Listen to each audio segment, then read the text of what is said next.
खबर हसीना वाजिद अपने मुल्क से फरार हो गई हैं और वो फौजी हेलीकॉप्टर में बहुत ही मुश्किल से अपनी जान बचाकर अपने हमदर्द, अपने सबसे बड़े सपोर्टर मोदी जी के पास पहुंच गई हैं। My God!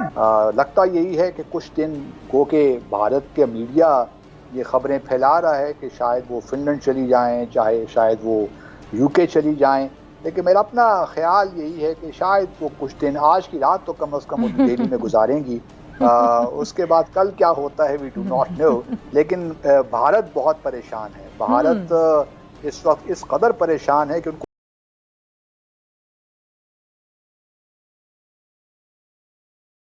खबर हसीना वाजिद अपने मुल्क से फरार हो गई हैं। आपको पता है कि 2009 से बांग्लादेश के राज सिंहासन पर विराजमान ये 76 साला शेख हसीना जो है इन्हें बिलाखिर मुल्क छोड़ना पड़ा है। कॉलेज के निहत्ते लड़कों की जानिब से कोटा सिस्टम के खिलाफ आपको पता है तहरीक चल रही थी, जिसने जमहूरी डिक्टेटर हसीना वाजिद का बोरिया बिस्तर बिलाखिर आखिरकार गोल कर दिया। मीडिया रिपोर्ट्स के मुताबिक हसीना वाजिद जाने से पहले शायद अपना वीडियो बयान रिकॉर्ड कराना चाहती थी, लेकिन देख लें कि उन्हें ये मोहलत भी नहीं मिली और वो फौजी हेलीकॉप्टर में बहुत ही मुश्किल से अपनी जान बचाकर अपने हमदर्द, अपने सबसे बड़े सपोर्टर मोदी जी के पास पहुंच गई हैं। वो आपने सुना होगा ना कि पहुंची वहीं पे खाक जहां का खमीर था, यहाँ बिल्कुल फिट बैठता है। अब्दुल बासित साहब, एक्सपेक्टेड था ये जाएंगी, लेकिन इस तरह जाएंगी, इतनी जल्दी जाएंगी, इसी हफ्ते चली जाएंगी, फरार हो जाएंगी, कैसे देख रहे हैं पूरी सिचुएशन को?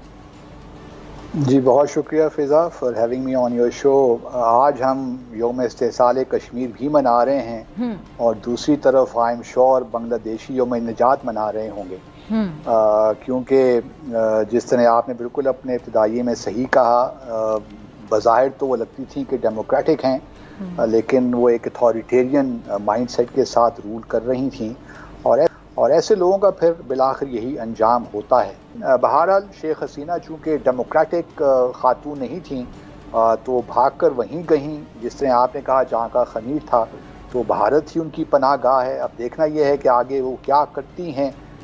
लगता यही है कि कुछ दिन को के भारत के मीडिया ये खबरें फैला रहा है कि शायद वो फिनलैंड चली जाएं, चाहे शायद वो यूके चली जाएं, लेकिन मेरा अपना ख्याल यही है कि शायद वो कुछ दिन, आज की रात तो कम से कम दिल्ली में गुजारेंगी।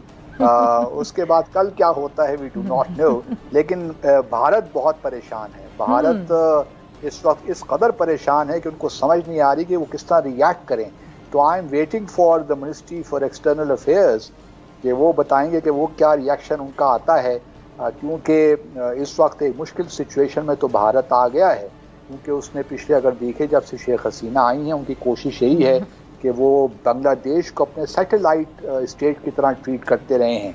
तो शेख हसीना ने भी अपनी जो सारी स्टेट की जो सॉवरेंटी है वो भारत के खाते उनके हिस्से में डाल दी। तो एक सिचुएशन ये भारत के लिए बनी तो है, इसीलिए वहाँ का मीडिया सारा इल्ज़ाम जो है पाकिस्तान के साथ लगा रहे हैं, वेस्टर्न दुनिया को मोरद इल्ज़ाम ठहरा रहे हैं कि शायद ये इनकी मिली भुगत थी जिसकी वजह से ये सारा मामला हुआ।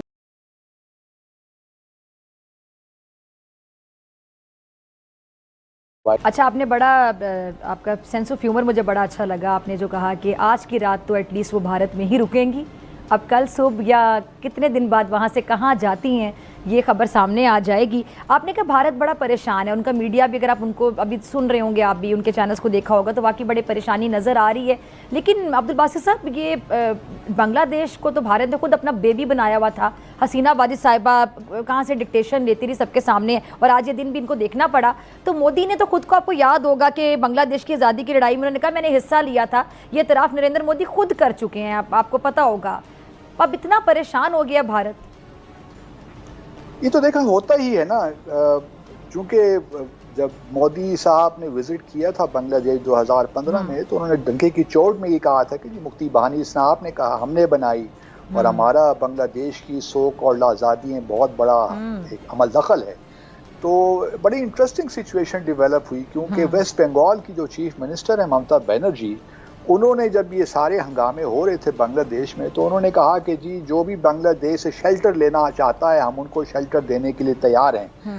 तो हिस्ट्री इन रिवर्स शुरू हो गई है एक ज़माना। और फिर जो सेंट्रल गवर्नमेंट थी मोदी साहब की, उन्होंने बड़ा एहतजाज किया ममता बनर्जी से कि आप इस किस्म की स्टेटमेंट किस तरह दे सकती हैं।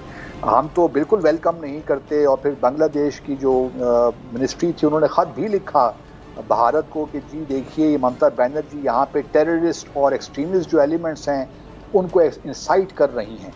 तो मैं यही बताने की कोशिश कर रहा हूँ कि भारत ने शेख हसीना के होते हुए एक लिहाज से बांग्लादेश को तरक्की की राह में मैं समझता हूँ कि रुकावट बने। और ठीक है, पिछले कई सालों से बांग्लादेश की इकॉनमी बहुत अच्छा काम कर रही थी। पाकिस्तान में हमारे यहाँ से भी लोगों ने जाकर वहाँ इन्वेस्टमेंट की, लेकिन पिछला एक साल अगर आप देखिए जब से, और ख़ास तौर पे जब जनवरी में इंतखाबात हुए उस वक्त से लेकर अब तक तो हालात बहुत ही कशीदा हो गए। इसीलिए बांग्लादेश को IMF भी जाना पड़ा। लेकिन असल मामला जो है ना फिजा, वो है कि जहाँ सोशियो इकनॉमिक, ख़ास तौर पे इकनॉमिक सिचुएशन जब ख़राब होती है तो और उसके साथ साथ अगर पॉलिटिकल सफोकेशन भी हो जाए तो फिर ऑब्वियसली हालात बहुत ही गंभीर हो जाते हैं।